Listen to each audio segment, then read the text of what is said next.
Shalom, Bapak, Ibu, dan saudara-saudara yang dikasihi Tuhan Yesus Kristus. Majelis Jemaat mengucapkan selamat berbakti dalam ibadah online. Tuhan memberkati kita.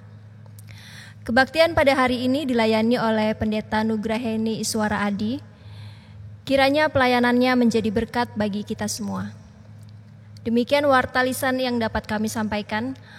Warta selengkapnya dapat dibaca pada warta jemaat yang sudah dibagikan melalui koordinator wilayah masing-masing. Atas perhatiannya kami ucapkan terima kasih. Tuhan Yesus memberkati.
Mari saudara-saudara kita bersama-sama memasuki ibadah kita saat ini dengan sebuah pengakuan dan keyakinan bahwa pertolongan kita adalah dalam nama Tuhan yang menjadikan langit dan bumi, yang kasih setianya dari sekarang sampai selama-lamanya.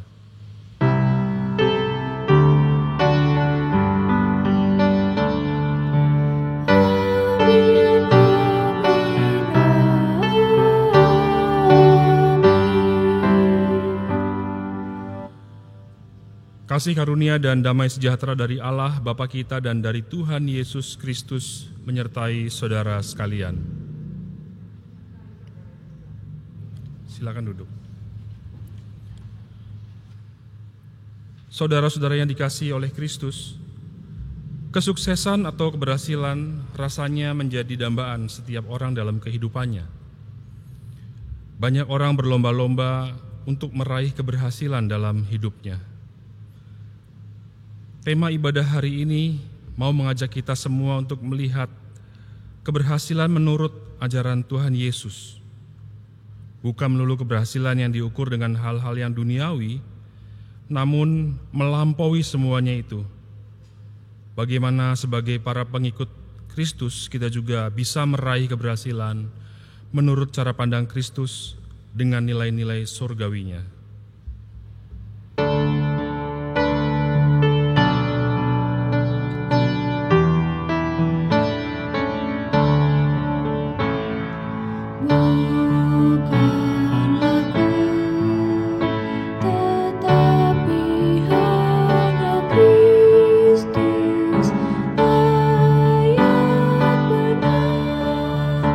Dipuji, disembah.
Saudara-saudara, pada saat ini marilah kita merendahkan hati kita di hadapan Tuhan. Kita akan mengakui segala dosa dan kesalahan kita di hadapan Tuhan. Umat diundang untuk mengaku dosa secara pribadi terlebih dahulu.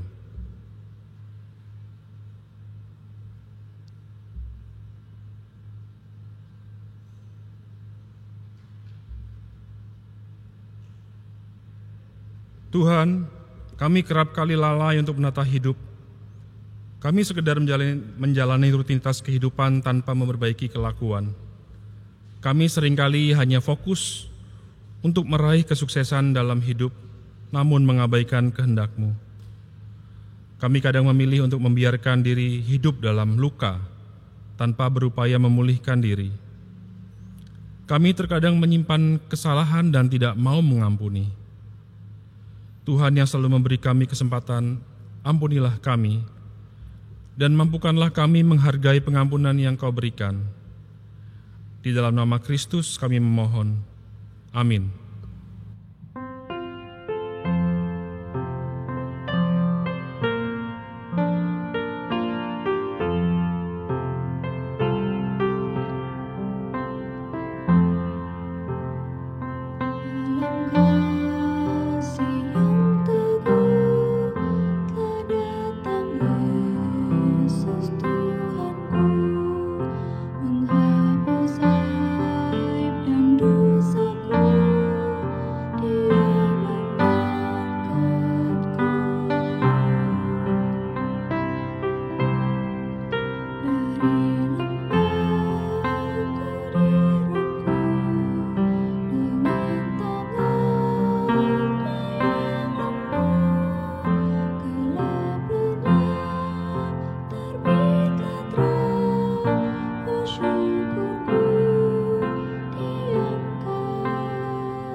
Saudara-saudara yang dikasihi Tuhan Yesus Kristus, dengan ini saya menyampaikan berita anugerah yang Tuhan nyatakan bagi kita semua saat ini. Firman Tuhan dalam Yohanes 3 ayat 36 tertulis demikian. Barang siapa percaya kepada anak, ia beroleh hidup yang kekal. Tetapi barang siapa tidak taat kepada anak, ia tidak akan melihat hidup, melainkan murka Allah tetap ada di atasnya.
Mari saudara-saudara, sebelum kita membaca dan merenungkan firman Tuhan, kita berdoa. Tuhan Allah Bapa kami yang bertahta dalam kerajaan surga, saat ini kami datang kepadamu. Kami sungguh bersyukur kalau hari ini pun kami boleh bersama-sama kembali beribadah dalam kebaktian hari Minggu. Kami bersyukur untuk kesempatan yang Engkau berikan, kendati kami masih belum bisa untuk bersekutu bersama-sama di gereja. Dan saat ini Bapa, kami bersama juga akan membaca serta merenungkan firman Tuhan. Kami memohon kiranya Engkau berkenan menolong kami, menguasai hati dan pikiran kami dengan Roh-Mu yang kudus, sehingga seluruh hati dan pikiran kami hanya dapat tertuju kepada firman-Mu, dan kami mengerti kehendak-Mu untuk kami lakukan di dalam kehidupan kami sehari-hari. Urapi pula hamba-Mu yang akan menyampaikan firman Tuhan, pakailah ia menjadi alat-Mu untuk menyatakan kebenaran firman Tuhan. Bersabdalah ya Allah, kami sedia untuk mendengarkannya, dan di dalam nama Kristus kami berdoa. Amin. Saudara-saudara, Matius pasal 23 ayat 1 hingga 12 menjadi bacaan kita pada hari ini. Matius pasal 23 ayat 1 hingga ayat yang ke-12.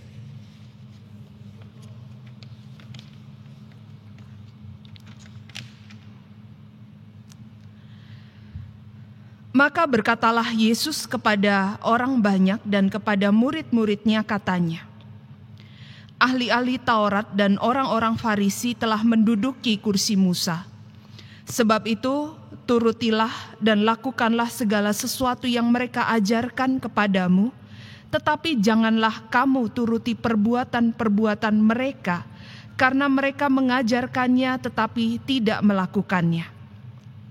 Mereka mengikat beban-beban berat dan meletakkannya di atas bahu orang, tetapi mereka sendiri tidak mau menyentuhnya.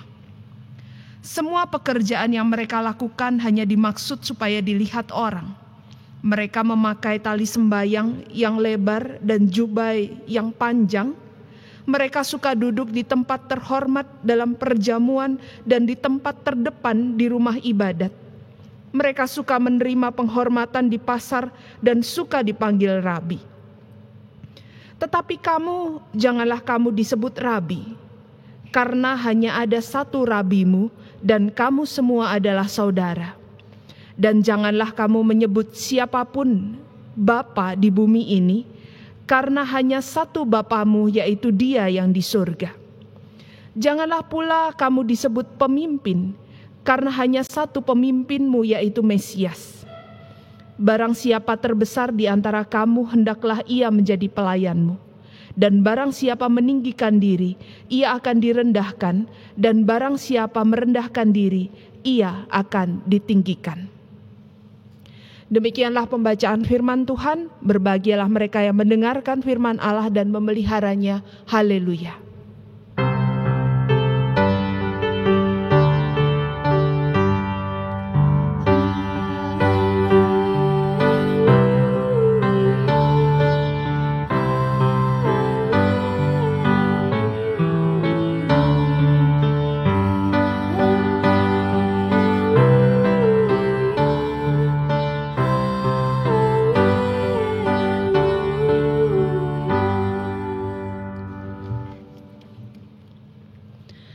Saudara-saudara yang dikasihi oleh Tuhan Yesus Kristus, kalau ditanya apakah ukuran keberhasilan menurut saudara? Maka mungkin ada berbagai macam ukuran yang dipakai, ada berbagai macam indikator yang dipakai untuk mengatakan seseorang itu berhasil atau sukses atau tidak. Misalnya dengan mendapat prestasi, karier yang gemilang, mempunyai banyak teman, dianggap penting oleh orang lain, memiliki kekayaan, memiliki kekuasaan. Bagi sebagian orang itu adalah indikator untuk keberhasilan. Saudara-saudara, keberhasilan merupakan sesuatu yang didambakan setiap orang. Kenapa? Karena secara manusiawi orang ingin menjadi terutama. Orang ingin dianggap keberadaannya, dianggap eksistensinya, dianggap bahwa dia ada, memiliki kedudukan yang lebih tinggi bahkan di mata orang lain. Namun kalau kita perhatikan dengan seksama, semua definisi keberhasilan itu sebenarnya hanya berpusat pada aku, dan aku saja. Padahal untuk meraih keberhasilan tentu tidak mudah. Sedangkan dalam masa sekarang ini banyak orang menginginkannya yang mudah-mudah saja, yang serba instan. Akibatnya banyak orang yang akhirnya lebih memilih jalan pintas untuk sukses dengan cara-cara yang kotor, dengan cara-cara yang tidak jujur, yang tidak memerlukan kerja keras seperti korupsi, mencontek, menipu, bahkan memanipulasi ajaran-ajaran agama tanpa merasa berdosa. Demi keberhasilan. Saudara-saudara yang dikasihi oleh Tuhan Yesus Kristus, bacaan kita hari ini merupakan bagian dari kritikan kecaman Tuhan Yesus terhadap sikap orang Farisi dan para ahli Taurat. Orang Farisi dan para ahli Taurat ini sebenarnya bukan orang yang sembarangan.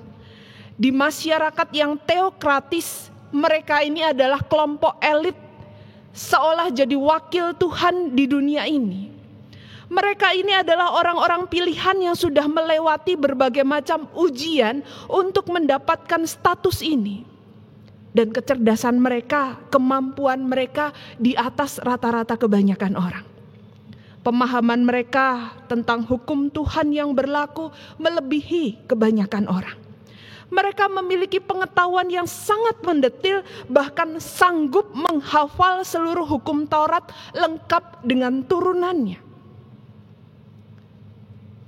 Mereka adalah para pemuka agama yang seharusnya memakai pengetahuan yang dimiliki untuk memperjumpakan umat dengan Tuhannya. Namun mereka hanya mengajar.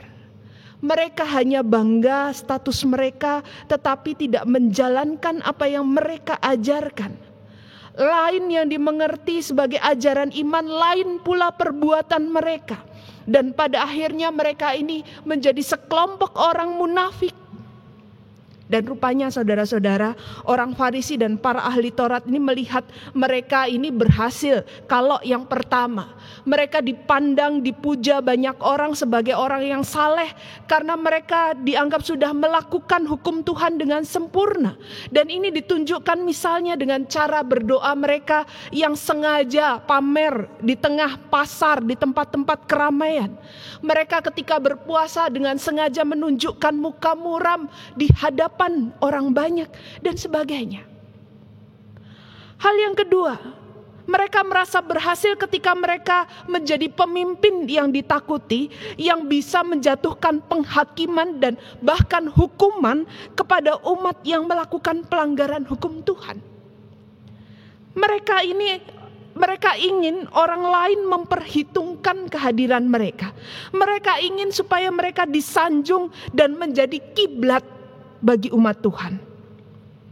Dan ini ditunjukkan misalnya saudara-saudara, mereka ini kemana-mana selalu pakai jubah pemuka agama supaya orang bisa melihat mereka. Mereka menganggap diri mereka ini pemegang kunci surga, sehingga kalau orang mau masuk ke surga harus melewati mereka. Hal ketiga, mereka merasa berhasil ketika mendapatkan penghormatan. Ketika berada dalam kumpulan misalnya, mereka memilih untuk duduk di tempat-tempat terhormat. Mereka memilih tempat yang strategis yang bisa dilihat oleh banyak orang. Dan yang terakhir, mereka kaya karena ini dianggap sebagai bentuk ganjaran Tuhan atas kesalehan mereka. Saudara-saudara yang dikasihi oleh Tuhan Yesus Kristus, kita bisa melihat bahwa semua yang dilakukan orang Farisi dan para ahli Taurat ini memiliki motivasi yang sangat egois. Pemahaman yang munafik demikianlah yang dikecam oleh Tuhan Yesus.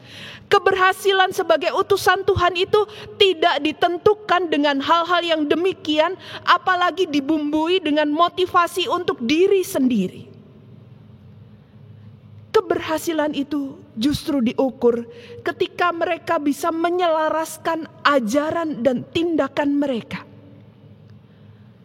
Mereka mengerti hukum Tuhan dengan benar dan mewujudkan di dalam tindakan nyata yang penuh kasih dalam relasi mereka dengan Tuhan dan sesama mereka.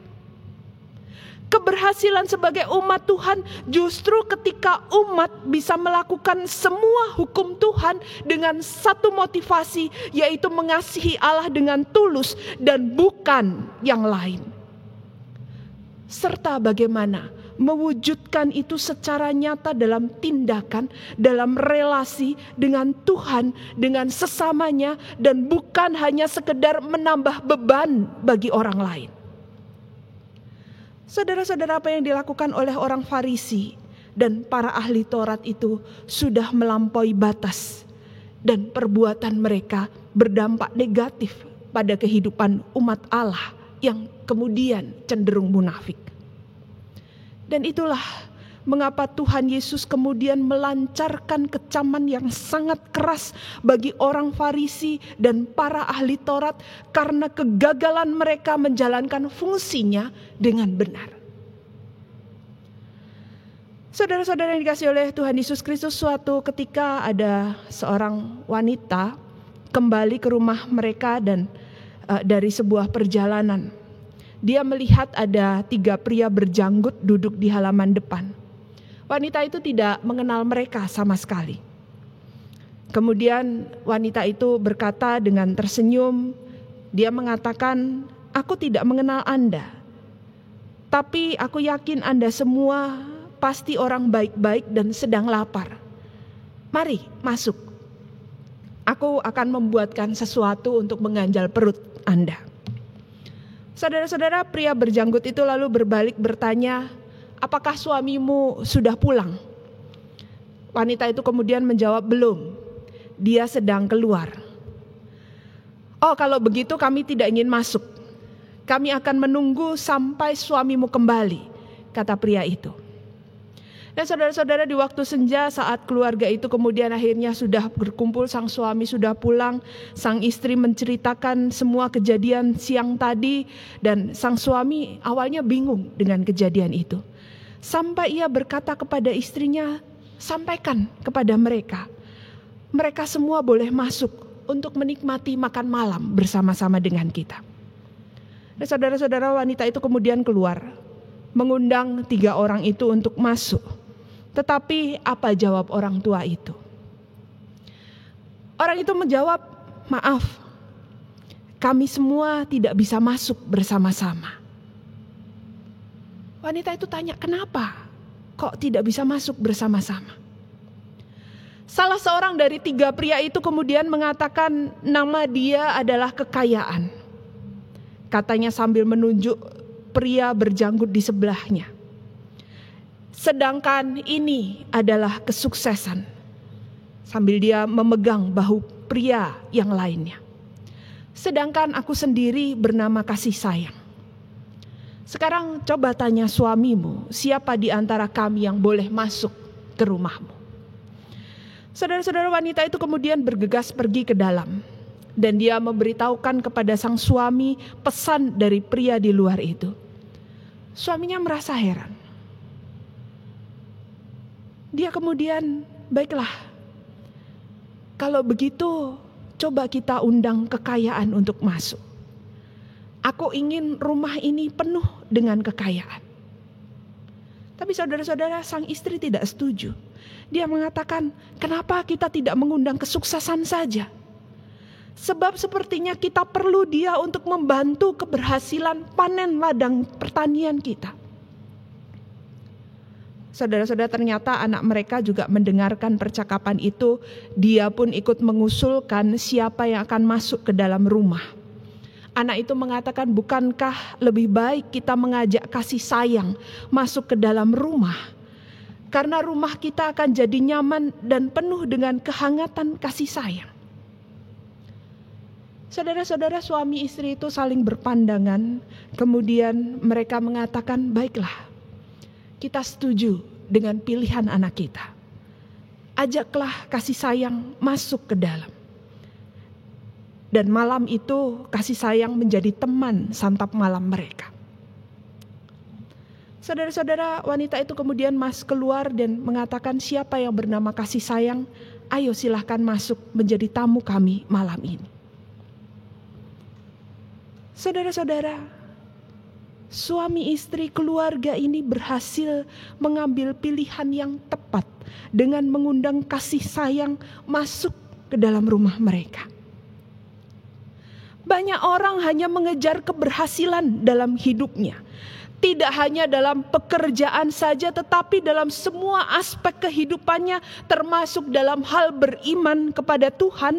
Namun seringkali melupakan esensi yang paling penting, seperti halnya kisah suami istri dan 3 orang tamunya tadi. Apa yang penting itu? Apa tolok ukur berhasil di jalan Tuhan yang sering dilupakan itu? Tolok ukur itu adalah hukum kasih. Bukankah kita bisa mengatakan kita berhasil di jalan Tuhan kalau hubungan dengan Tuhan dan sesama kita motivasinya hanya satu, yaitu kasih yang tulus, bukan untuk dapat berkat yang lebih besar, bukan untuk dapat proyek atau pahala yang lebih melimpah. Kasih pada diri sendiri artinya juga menerima diri secara tepat, secara pas, dan bukan cinta diri yang egois. Dan keduanya, saudara-saudara, itulah yang menjadi tolok ukur bagi kita untuk mengatakan saya berhasil atau tidak di jalan Tuhan. Keduanya perlu terwujud nyata di dalam kehidupan kita sehari-hari. Bukan hanya sekedar mengetahui hukum kasih itu, tetapi yang lebih penting, bagaimana kita mewujudkan itu di dalam kehidupan, dalam tindakan, dalam kata-kata kita, sehingga selangkah demi selangkah kita menuju keberhasilan di jalan Tuhan itu. Amin.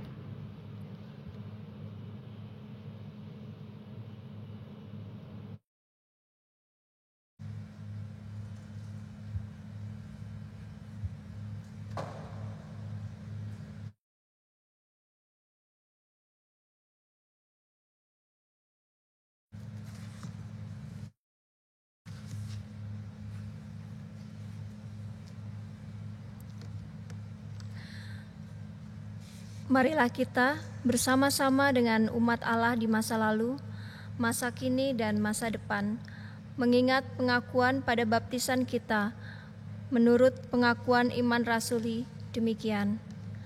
Aku percaya kepada Allah, Bapa yang Maha Kuasa, Khalik langit dan bumi, dan kepada Yesus Kristus, anaknya yang tunggal Tuhan kita, yang dikandung dari Roh Kudus, lahir dari anak darah Maria, yang menderita sengsara di bawah pemerintahan Pontius Pilatus, disalibkan, mati dan dikuburkan, turun ke dalam kerajaan maut.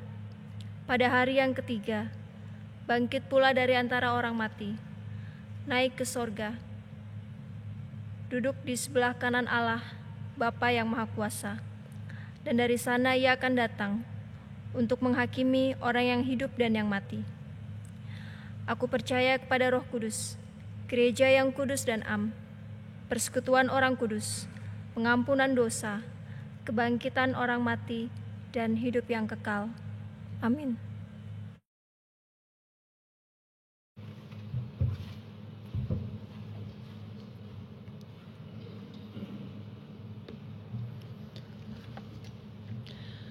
Mari saudara-saudara kita bersama-sama menaikkan doa syafaat kita. Ya Tuhan, Allah Bapa kami yang bertahta dalam kerajaan surga, saat ini kembali kami datang menghadap kehadirat-Mu yang kudus. Kami sungguh bersyukur Bapa kalau hari ini kami boleh bersekutu, memuji nama-Mu, mendengarkan firman-Mu, dan tolonglah kami supaya kami dapat kembali menghayati makna keberhasilan di jalan Tuhan dengan lebih baik lagi, dan mewujudkannya di dalam tindakan nyata kami. Tolonglah kami supaya kami dapat melakukan itu hanya dengan satu motivasi, yaitu kasih kepadamu dan sesama dengan lebih tulus lagi. Saat ini Bapa, kami bersama-sama terus berdoa bagi kondisi bangsa dan negara kami di tengah pandemi yang masih melanda negeri ini. Kami tetap memohon kekuatan dari-Mu. Kami tetap memohon campur tangan-Mu di dalam semua usaha yang dilakukan untuk mengatasi pandemi ini beserta dengan dampak yang ditimbulkannya. Kami memohon hikmat kebijaksanaan-Mu bagi pemerintah kami, bagi seluruh warga masyarakat, di dalam semua interaksi kami, dalam semua tugas dan peranan kami sebagai bagian dari bangsa dan negara ini. Tolonglah supaya kami dapat menjalankan sesuai dengan kehendak-Mu. Dan kami boleh bahu-membahu, bersatu padu mengatasi pandemi ini. Dan kami boleh berangsur-angsur dipulihkan dari kehidupan kami yang saat ini dalam penuh dengan ketidakpastian, penuh dengan kekhawatiran dan ketakutan. Ya Bapa, kami terus berdoa bagi keluarga-keluarga yang terkena dampak pandemi dan harus mengalami kesulitan ekonomi. Kami berdoa bagi mereka yang harus kehilangan pekerjaan. Bapa, kami memohon Engkau hadir, Engkau tetap menguatkan mereka dan memberikan berkat yang cukup di dalam kehidupan mereka. Kami juga berdoa bagi setiap usaha yang dilakukan untuk mengatasi kesulitan ekonomi yang timbul dari kehidupan keluarga-keluarga ini. Bapa, kami memohon Engkau menolong mereka, memberkati setiap usaha sehingga membuahkan hasil yang baik untuk kehidupan mereka. Kami juga bersama-sama berdoa bagi usaha uji coba vaksin. Bapa, biarlah Engkau yang akan terus memberkati semua proses yang harus dilakukan sehingga vaksin yang diperlukan ini dapat segera dipergunakan oleh masyarakat secara umum. Saat ini kami juga berdoa bersama-sama berdoa untuk proses pemilihan penatua yang tengah berlangsung. Bapa, kami memohon Engkau hadir juga di dalam proses pemilihan penatua ini sehingga semua boleh berjalan dengan lancar dan Engkau juga berkenan menghadirkan orang-orang yang telah Engkau pilih untuk melayani Engkau di tengah jemaat GKI Buaran sebagai penatua. Bapa, saat ini kami juga bersama-sama berdoa untuk persiapan Natal. Kami memohon Engkau yang akan memberkati semua persiapan yang akan dilakukan sehingga itu boleh dilakukan dengan baik dan semua boleh dipersiapkan dengan baik dan umat-Mu boleh bersama-sama menghayati makna Natal kembali di dalam kehidupan mereka. Ya Bapa, inilah doa-doa kami. Kami memohon kiranya Engkau berkenan mendengar dan mengabulkannya, karena kami menaikkan doa ini hanya di dalam nama Kristus yang telah mengajarkan kami berdoa. Bapa kami yang di surga, dikuduskanlah nama-Mu, datanglah kerajaan-Mu, jadilah kehendak-Mu di bumi seperti di surga. Berikanlah kami pada hari ini makanan kami yang secukupnya, dan ampunilah kami akan kesalahan kami, seperti kami juga mengampuni orang yang bersalah kepada kami. Dan janganlah membawa kami dalam pencobaan, tetapi lepaskanlah kami dari yang jahat, karena Engkaulah yang empunya kerajaan dan kuasa dan kemuliaan sampai selama-lamanya. Amin.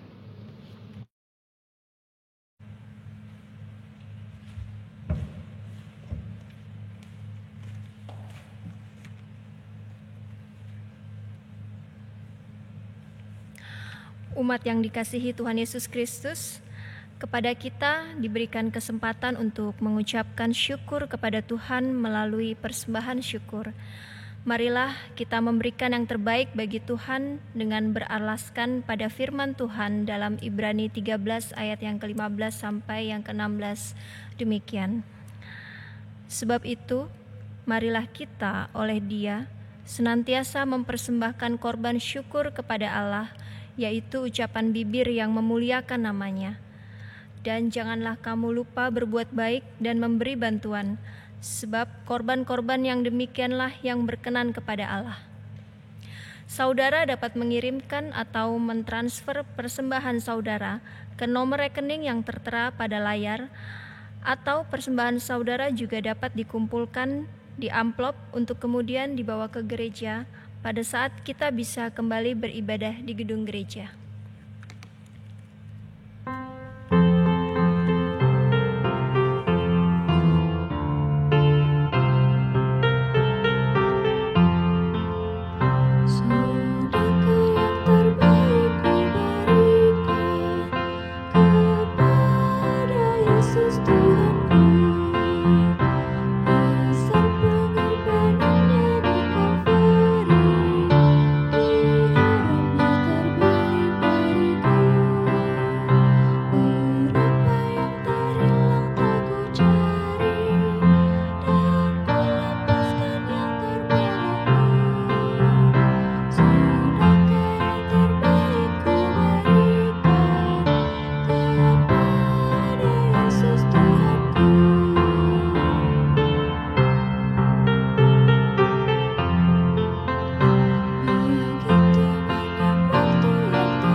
Mari kita berdoa.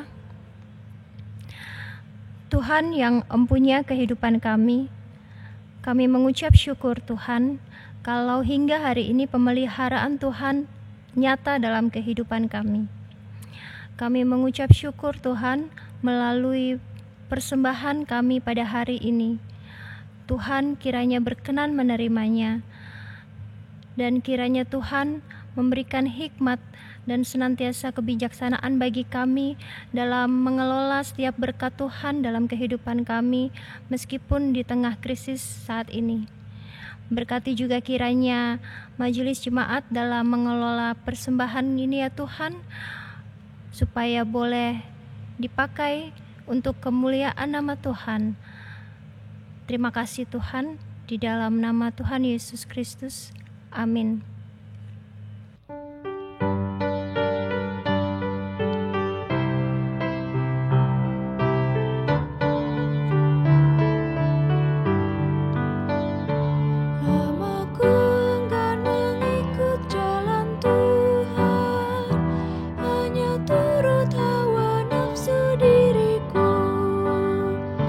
Serta ku memandang penebus di salib.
Saudara-saudara, kini arahkanlah hatimu kepada Tuhan.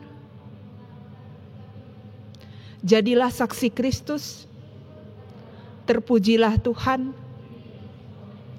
Dan kini terimalah berkat dari Tuhan. Tuhan memberkati engkau dan melindungi engkau. Tuhan menyinari engkau dengan wajah-Nya dan memberi engkau kasih karunia. Tuhan menghadapkan wajah-Nya kepadamu dan memberi engkau damai sejahtera.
Kebaktian hari Minggu kita sudah selesai. Selamat hari Minggu dan Tuhan memberkati.